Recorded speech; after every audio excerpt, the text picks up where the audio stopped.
2014 के बाद आपने देश में परिवर्तन देखा है। 2014 के बाद में मेरे सामने मेरे बुजुर्ग बैठे हैं जिनका जीवन तप में और तपस्या में गया है। इन्हीं को पूछ लीजिए कि 2014 के बाद देश में किस तरह का परिवर्तन हुआ है। विशेषकर मैं मेरे युवा साथियों से कहना चाहता हूं, मित्रों, सबने देखिए लेकिन अपने कर्म के आधार पर देखिए। तालियों की गड़गड़ाहट और जोर से होनी चाहिए माननीय महोदय की।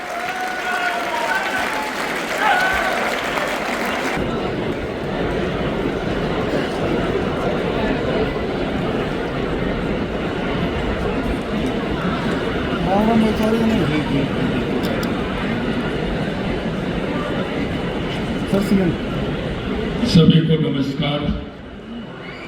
आज के इस राष्ट्रीय आयुर्वेद संस्थान के स्वर्ण जयंती समारोह के अवसर पर मंच पर विराजमान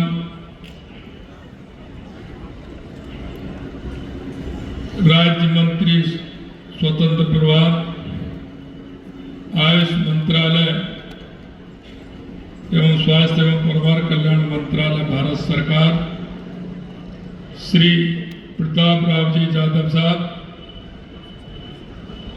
कैबिनेट में मेरे साथी उप मुख्यमंत्री आयुष मंत्री भाई प्रेमचंद बैरवा जी,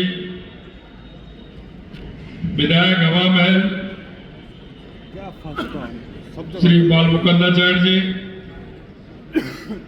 सचिव आयुष विभाग भारत सरकार श्री विद्या राजेश कटेजा जी, प्रमुख सचिव आयुष विभाग राजस्थान सरकार श्री सुधीर कुमार जी, अध्यक्ष NCISM डॉक्टर मनीषा कोटेकर जी, कुलपति राजस्थान आयुर्वेद विश्वविद्यालय श्री गोविंद साय शुक्ला जी, कुलपति NIA जयपुर श्री संजीव शर्मा जी, और मेरे सामने बैठे सभी जो इस संस्था से जुड़े, मैं देख रहा हूं इस संस्था से जुड़े हुए सभी प्रमुख सामने बैठे हैं। इस संस्था में जिन्होंने ज्ञान अर्जित किया है, लंबे समय समाज की सेवा की है, ऐसे इस आयुर्वेद संस्था से निकले आचार्यगण भी हैं, वर्तमान आचार्यगण भी हैं, अधिकारी, कर्मचारी, शोधार्थी, विद्यार्थी एवं इस कार्यक्रम में आए सभी देवियों, सज्जनों, सबसे पहले तो मैं आप सभी का वंदन करता हूं, अभिनंदन करता हूं, आप सभी को मैं प्रणाम करता हूं। आज का यह दिन बहुत ही महत्वपूर्ण दिन है, क्योंकि आयुर्वेद राष्ट्रीय आयुर्वेद संस्थान जयपुर का यह स्वर्ण जयंती समारोह हमारे आयुर्वेद के गौरवशाली इतिहास को फिर से जीवंत करने का यह समय है। आज उन अनेक आचार्यों, वैदाचार्यों, चिकित्सकों, शोधकर्ताओं, विद्यार्थियों और कर्मयोगियों को मैं नमन करता हूं, क्योंकि उन्होंने इसे बनाने में बहुत मेहनत की है। और सामने की जो पंक्ति है उनको भी मैं प्रणाम करता हूं कि उन्होंने भी बहुत मेहनत के साथ इस हमारी संस्था को आगे बढ़ाया है। इनकी तपस्या, श्रमशीलता, समर्पण आयुर्वेद के इस दिव्य दीपक को सदैव प्रज्वलित इन्होंने किया है। राजस्थान की धरती पर स्थापित इस संस्थान ने 50 वर्षों जिस ऊंचाई, प्रतिष्ठा, राष्ट्रीय नेतृत्व को प्राप्त किया है, ये वास्तव में अनुकरणीय है और प्रेरणा स्रोत भी है। जब परंपरा, विज्ञान, अनुशासन और सेवा भाव के साथ चलती है, तब एक संस्थान केवल भवन नहीं रहता, वह राष्ट्रीय धरोहर, ज्ञानपीठ और सेवा पथ बन जाता है। और राष्ट्रीय आयुर्वेद संस्थान ने इसे सिद्ध करके दिखाया है। भाइयों बहनों, राजस्थान की माटी में आयुर्वेद की जड़ें बहुत गहरी हैं, क्योंकि यहाँ की मिट्टी जिसमें आयुर्वेद की जो आवश्यकता होती है उस उत्पादन की इसमें क्षमता है। यहाँ की हर पहाड़ी, हर वन, हर औषधीय पौधा इस बात का साक्षी है। यह धरती सदियों से आयुर्वेद का केंद्र रहा है, क्योंकि अरावलियों की पहाड़ियों से मिलने वाली दुर्लभ जड़ी बूटियां, थार के मरुस्थल में पाए जाने वाले औषधीय पौधे इस बात का प्रमाण है। हमारे पूर्वजों ने न केवल आयुर्वेद का अध्ययन किया, बल्कि इसे जीवन का अभिन्न अंग बनाया। आज जब हम राष्ट्रीय आयुर्वेद संस्थान के स्वर्ण जयंती मना रहे हैं, तो हमें उसका गौरवशाली परंपरा को आगे बढ़ा रहे हैं। मैं ये भी कहना चाहता हूं कि 1976 में एक महाविद्यालय के रूप में आरंभ होकर आज राष्ट्रीय आयुर्वेद संस्थान का देश का प्रथम Ayurveda deemed to be university के रूप में विकसित होना राजस्थान और भारत दोनों के लिए गौरव का अध्याय है। शिक्षा, प्रशिक्षण, अनुसंधान, रोगी सेवा, इन चारों स्तंभों पर राष्ट्रीय आयुर्वेद संस्थान ने पिछले 5 दशकों में जो नेतृत्व स्थापित किया है, ये वास्तव में अनुकरणीय है। मित्रों, यही नहीं, मुझे गर्व होता है कि राजस्थान में ऐसी संस्था है जो केवल शिक्षा का केंद्र नहीं, बल्कि आयुर्वेद की आत्मा को जीवन रखने का एक माध्यम है। आयुर्वेद केवल एक चिकित्सा पद्धति नहीं है, ये जीवन जीने की कला, स्वस्थ रहने का विज्ञान। हमारे प्राचीन ऋषियों और आयुर्वेद के माध्यम से मानव जीवन को समझने और उसे स्वस्थ रखने का मार्ग दिखाया। एक बात मैं और कहना चाहता हूं कि हमारी जीवन पद्धति, दिनचर्या, आयुर्वेद, योग, यह सभी हमारी संस्कृति के अंदर है। आयुर्वेद के माध्यम से हम ये भी जानते हैं कि कौन से महीने में कौन सी बीमारी का आना होगा जिससे परेशानी होगी। हम ये भी जानते हैं कि कौन से महीने में शरीर के अंदर पानी की कमी रहती है, जिसमें पानी ज्यादा पी करके हम उसको ठीक कर सकते हैं। हम बदलते हुए समय में कौन सी बीमारी होती है, इसको भी हम जानते हैं। ये हमारे आयुर्वेद में हर मौसम का पूरी तरह से निर्धारण किया हुआ है, और ये पहले से ही विद्यमान है कि हम आने वाली बीमारी को किस तरह से उसका उपचार कर सकते हैं। और आपने देखा है कि जिस मौसम में जो बीमारी होती है उसका आइडिया हमें लग जाता है, और आयुर्वेद हमारा उससे आगे ही उसको काम को करता है, और हमारे शोध भी चलता है।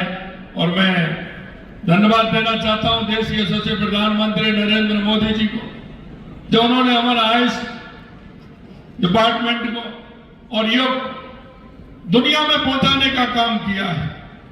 आज मैं ये बात भी कह सकता हूं कि जो हमारा देश विश्व गुरु कहलाता है, उसमें हमारा आयुर्वेद और हमारा योग भी प्रमुख है, जिससे कि पूरे विश्व में हमारी चर्चा होती है। मित्रों, मैं ये भी आपसे कहना चाहता हूं कि वेदों में विशेषकर अथर्ववेद में आयुर्वेद के बीज मिलते हैं। हमारे प्राचीन ऋषियों ने आयुर्वेद के माध्यम से जीवन को समझा है। हमारे चरक, सुश्रुत, वाग्भट, धन्वंतरी जैसे महान वैद्यों ने इस विद्या को व्यवस्थित रूप दिया है।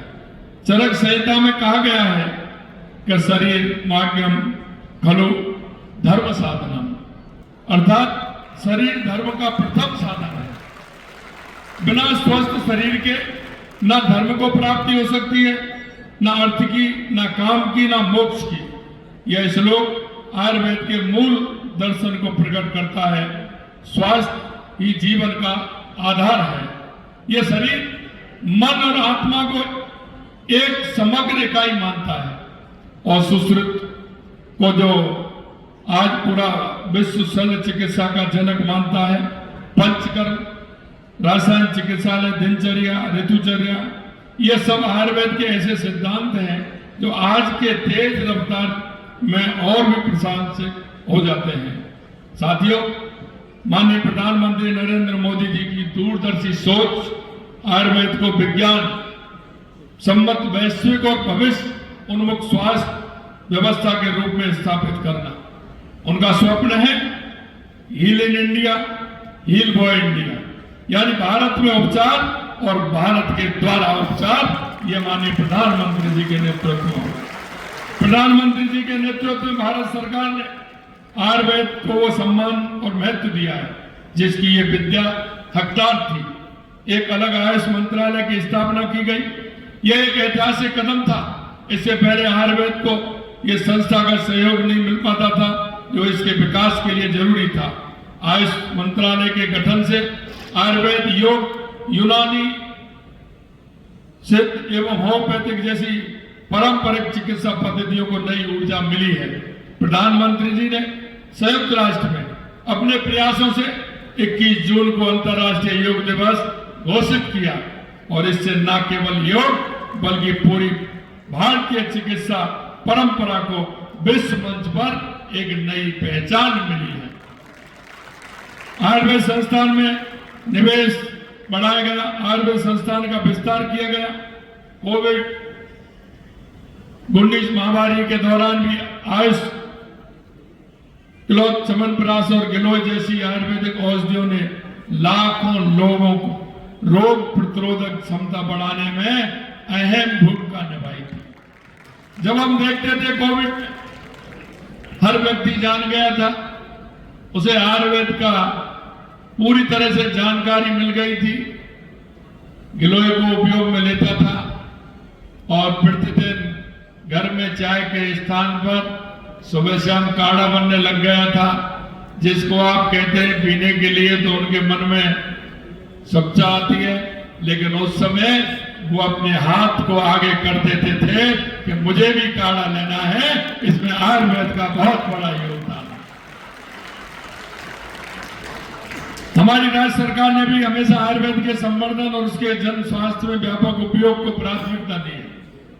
राज्य सरकार द्वारा पिछले वर्षों में आयुर्वेद के लिए किए गए प्रमुख कार्य, नए आयुर्वेद चिकित्सालय, महाविद्यालय एवं डिस्पेंसरी की स्थापना से राज्य में सुलभ चिकित्सा सुविधा सुनिश्चित की गई। स्नातक स्नातकोत्तर सीटों में वृद्धि, आधुनिक लैब, ड्रग स्टैंडर्डाइजेशन यूनिट, शिक्षण, फार्मेसी को सुदृढ़ किया गया। बड़े पैमाने पर Ayush medical officer, pharmacist, compounder एवं तकनीकी स्टाफ की नियुक्ति कर स्वास्थ्य ढांचे को मजबूत किया गया। किसानों हेतु हर्बल फार्मिंग स्कीम, नक्षत्र one, herbal garden, medicinal plant mission के माध्यम से जैविक पौधों की वैज्ञानिक खेती को बढ़ावा दिया गया।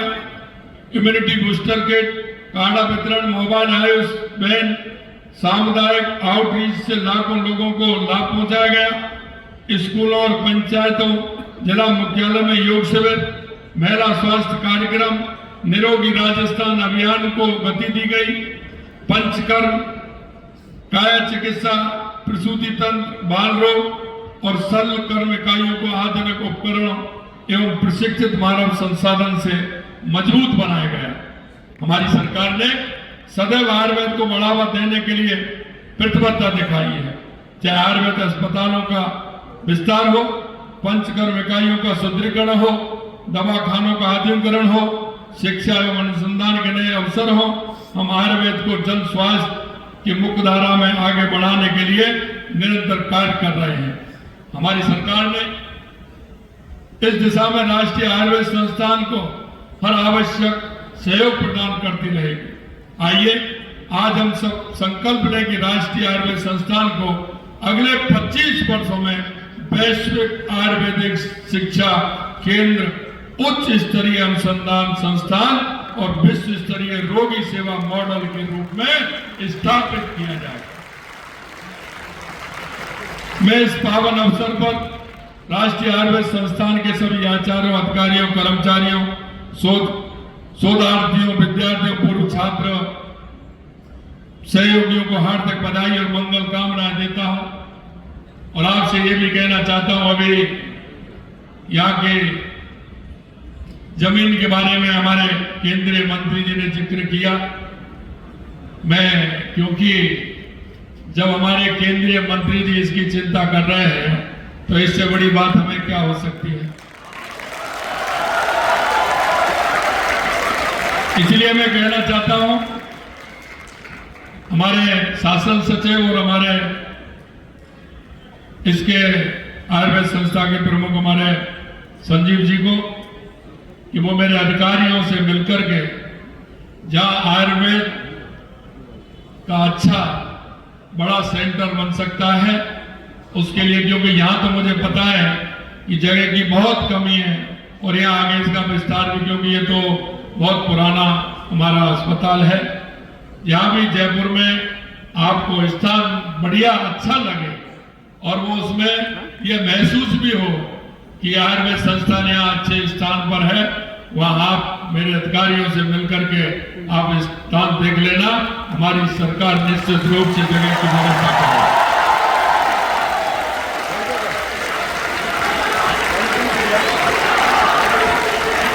मैं आशा करता हूं कि राष्ट्रीय आयुर्वेद संस्थान आने वाले वर्षों में वैश्विक आयुर्वेद अनुसंधान, डिजिटल हेल्थ और समग्र चिकित्सा का अग्रणी केंद्र बनकर उभरेगा।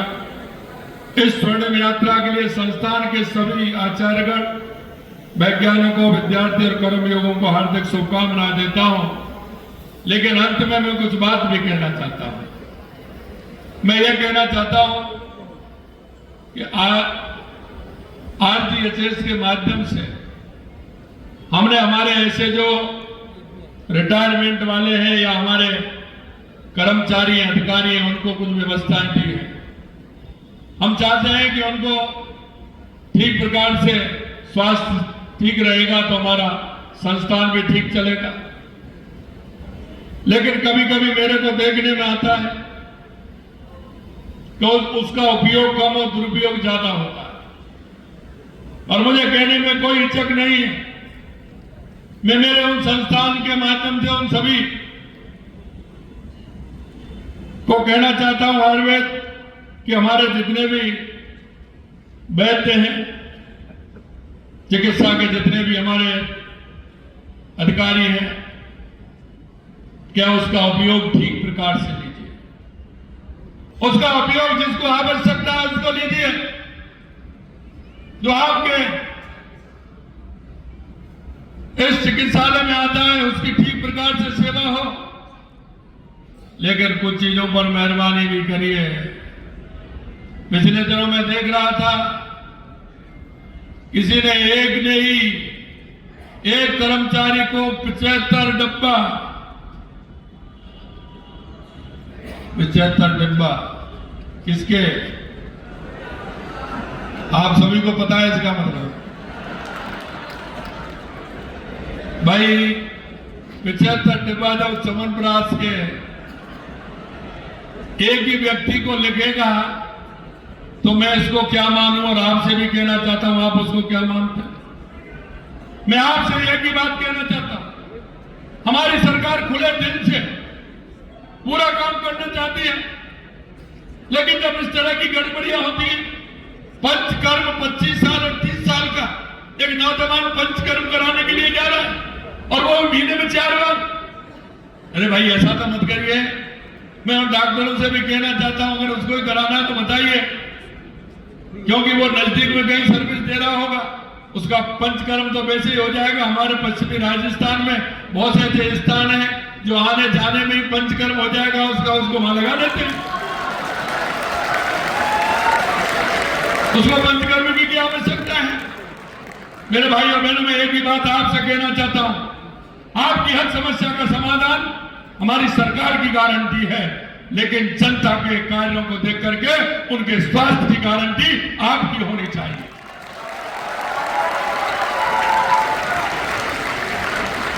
हम मन से, कर्म से अगर काम करेंगे उसकी दुआएं भी हमें मिलेंगी।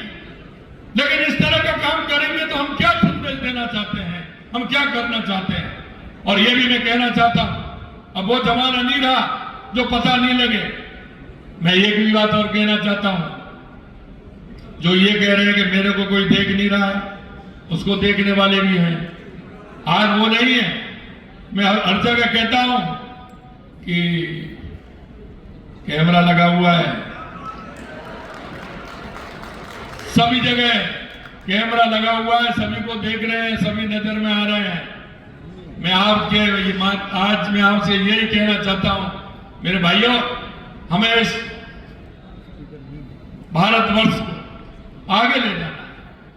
एक बार देखिए हमारे मनुष्यों का कितना स्तर इसमें गया है। हमारे उन लोगों ने कितनी मेहनत की है। हमारे ऋषि मुनि महंत संत सभी ने हमको रास्ता दिखाने का काम किया है। हमारे देश की आजादी में हमारे हजारों सालों की गुलामी,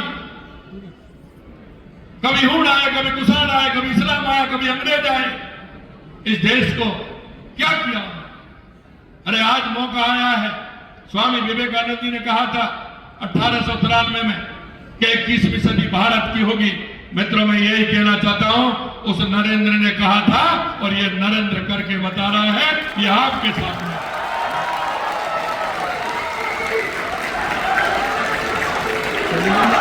2014 के बाद आपने देश में परिवर्तन देखा है। 2014 के बाद में मेरे सामने मेरे बुजुर्ग बैठे हैं जिनका जीवन तप में और तपस्या में गया है। इन्हीं को पूछ लीजिए कि 2014 के बाद देश में किस तरह का परिवर्तन हुआ है। विशेषकर मैं मेरे युवा साथियों से कहना चाहता हूं, मित्रों, सबने देखिए, लेकिन अपने कर्म के आधार पर देखिए कि मैं क्या कर रहा हूं, मेरा सपना कैसे पूरा होगा, वो मेरी मेहनत से होगा। और यही मैं आपसे कहना चाहता हूं कि हमारा देश आगे बढ़ रहा है।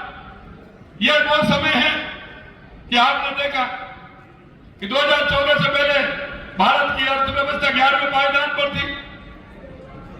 आज हम 4थे स्थान पर आ गए। जल्दी से हमारी अर्थव्यवस्था जिस तरह से आगे बढ़ रही है, हम 3रे स्थान पर आने वाले हैं।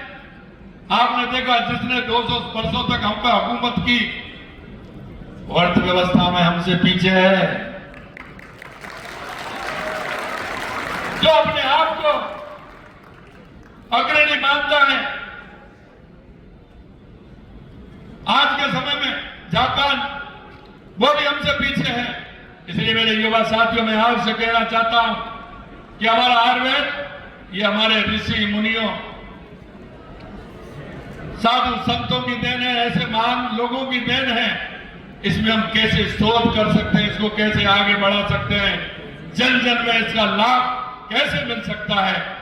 इसलिए मैं आपसे कहना चाहता हूं कि आप पूरी तरह से संकल्प के साथ काम करिए। हमारी सरकार पूरी तरह से आपके साथ है। आइए आज हम संकल्प लें कि आयुर्वेद को उसका वह स्थान दिलाएं जो उसे मिलना चाहिए। राष्ट्रीय आयुर्वेद संस्थान की स्वर्ण जयंती समारोह को मैं पुनः बधाई देते हुए मैं यहाँ उपस्थित सभी विद्वानों, वैद्यों, शिक्षकों, छात्रों और कर्मचारियों का आभार व्यक्त करता हूँ। आप सबके समर्पण, कठिन परिश्रम से ही ये संस्थान आज इस मुकाम पर पहुंचा है। इसके लिए भी मैं आपको धन्यवाद देता हूं। और विशेष करके फिर मैं युवाओं से कहना चाहता हूं,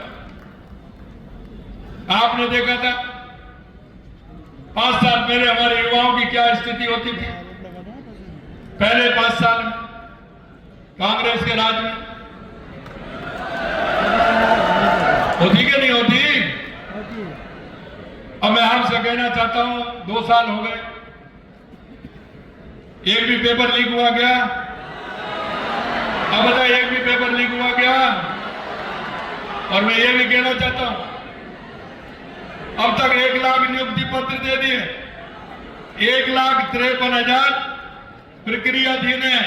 और अभी 12 जनवरी को देखा होगा, स्वामी विवेकानंद जी की जयंती पर 1 लाख वैकेंसी निकाली है। और वो भी समयबद्ध तरीके से, कब पेपर होगा, कब रिजल्ट आएगा, कब आपको यहां तक उसमें नियुक्ति पत्र भी है, कब देने वाले हैं। और अभी हम 12 जनवरी को एक युवा नीति भी लेकर के आए। और वो युवा नीति हम इसलिए लेकर के आए कि हमारे राजस्थान के युवा पर किसी ने ध्यान नहीं दिया। सिर्फ वो ये कहता था कि हमको सरकारी नौकरी मिल जाए। हमने कहा सरकारी नौकरी तो देंगे, लेकिन हमने एक बात और कहा कि हमारा युवा नौकरी लेने वाला भी बने तो नौकरी देने वाला भी बने। तो उसके लिए हमने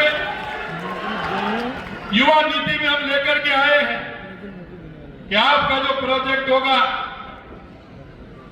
क्योंकि हमें पता है, हम जानते हैं जब पैसे की बात आती है तो परिवार में भी चर्चा करते हैं तो वही ऊपर नीचे देखने लग जाते हैं, पता नहीं इसका पता नहीं देगा नहीं देगा, क्या होगा क्या नहीं होगा। रिश्तेदार भी मुंह मोड़ लेते हैं, पैसे अच्छे काम के लिए बोलेंगे, लेकिन जब पैसे की बात करोगे तो वो भी कर लेंगे। हमने हमारे राजस्थान के युवा साथियों से कहा है कि आप चिंता मत करिए, आपको पैसा भी मिलेगा और पैसा भी गारंटी देने वाला मिलेगा। आपका ये भाई, आपका ये चाचा, आपका ये काका हर बैंक में गारंटी देने के लिए तैयार है। और यही तैयार नहीं है, इतना भी है कि आप आपका प्रोजेक्ट लगाएंगे तो आपकी ब्याज भी माफ करेंगे, ब्याज भी माफ। इसलिए मेरे युवा साथियों, आप जो काम कर सकते हो, क्योंकि मुझे पता है कि राजस्थान के युवा के अंदर जो टैलेंट है, राजस्थान का युवा जिस तरह से मेहनत करना जानता है, मैं आप सभी को भरोसा दिलाता हूं कि हमारी सरकार पूरी तरह से युवाओं के भविष्य के लिए, उनका उज्जवल भविष्य बनाने के लिए पूरी तरह से तैयार है। आपको किसी तरह की चिंता नहीं करनी है, आपको आना है और पूरी तरह से मेहनत करते हुए अपने परिवार को भी संबल बनाना है, अपने माता पिता को विश्वास दिलाना है, अपने छोटे भाई बहनों को भी विश्वास दिलाना है और राजस्थान को आगे बढ़ाना है। देश के यशस्वी प्रधानमंत्री नरेंद्र मोदी जी के नेतृत्व में लगातार हमारा राजस्थान आगे बढ़ रहा है। हमारे प्रधानमंत्री जी का विकसित भारत का जो सपना है 2047 का, हम विकसित राजस्थान भी बनाएंगे और विकसित भारत भी बनाएंगे। मैं अंत में ये कहूंगा कि जब मैं कांग्रेस के लोगों से कहता हूं, क्योंकि उन्होंने सपने दिखाते हैं, हमेशा झूठ बोलते हैं, भ्रष्टाचार और तुष्टीकरण के आधार पर चलते हैं, मैं जब उनको ये पर्चा देता हूं ना, 2 साल बनाम 5 साल, तो इस पर कोई जवाब नहीं देते। इसलिए मैं कहना चाहता हूं मेरे युवा भाइयों, देश के यशस्वी प्रधानमंत्री नरेंद्र मोदी जी के नेतृत्व में यह डबल इंजन की सरकार है।